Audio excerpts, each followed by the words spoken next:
বিভিন্ন মামলায় পুলিশের জব্দ করা গাড়ি ফেলে রাখা হয়েছে রাস্তার উপর। ব্যাহত হচ্ছে যানবাহন চলাচল, ঘটছে দুর্ঘটনা।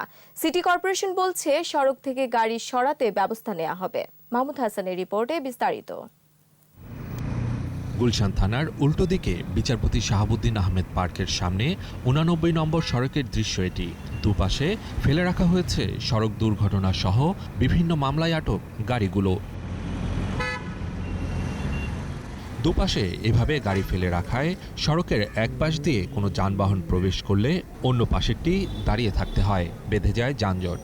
এই গাড়িটা আসতেছে, আমি ঢুকছি হুট করে, আর একটা গাড়ি অ্যাড হয়ে গেল, কিন্তু দেখা যায় না। কিন্তু আমরা যখন আসতে শুরু করি তখন দেখে জ্যাম হয়, আমাদের হয়তো পুরো ওদিক থেকে ঘুরে আসতে হয়। আরেকটা গাড়ি এসে গেছে, এখন দুইটা গাড়ি যারা ব্যাগে না দেয় একটা তাদের ক্রস করতে পারবো না। বিপরীত পাশ থেকে আসা গাড়ি নজরে না পড়ার কারণে ঘটছে দুর্ঘটনাও। হঠাৎ করে একটা গাড়ি আসলো, মানে কোনো সিগন্যাল ছাড়া আর কি না, পরে আমি ব্রেক করলাম, মানে হাইড্রোলিক তো করা ব্রেক করলাম, এই যে বাস পড়ে গেলাম আর কি। গুলশান বনানীর প্রধান সড়ক তো বটেই, শাখা সড়কগুলোতেও রাখা হয়েছে গাড়ি। এ বিষয়ে গুলশান থানায় গেলে ক্যামেরার সামনে কোনো কর্মকর্তা কথা বলতে রাজি হননি। প্রত্যেক থানায় একই প্রবলেম আছে, প্রত্যেক থানার সামনে দেখবেন পুরান গাড়ি পড়ে আছে, সমাধানটা কি করবে? একই রকম দৃশ্য চোখে পড়ে বনানী থানার চারপাশের সড়কে।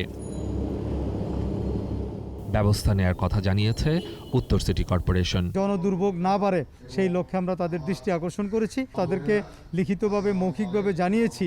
সুতরাং সংশ্লিষ্ট কর্তৃপক্ষ এই ব্যাপারে প্রয়োজনীয় ব্যবস্থা গ্রহণ করবেন। তবে খোদ উত্তর সিটির নগর ভবনের সামনের রাস্তায় রাখা হয় গাড়ি।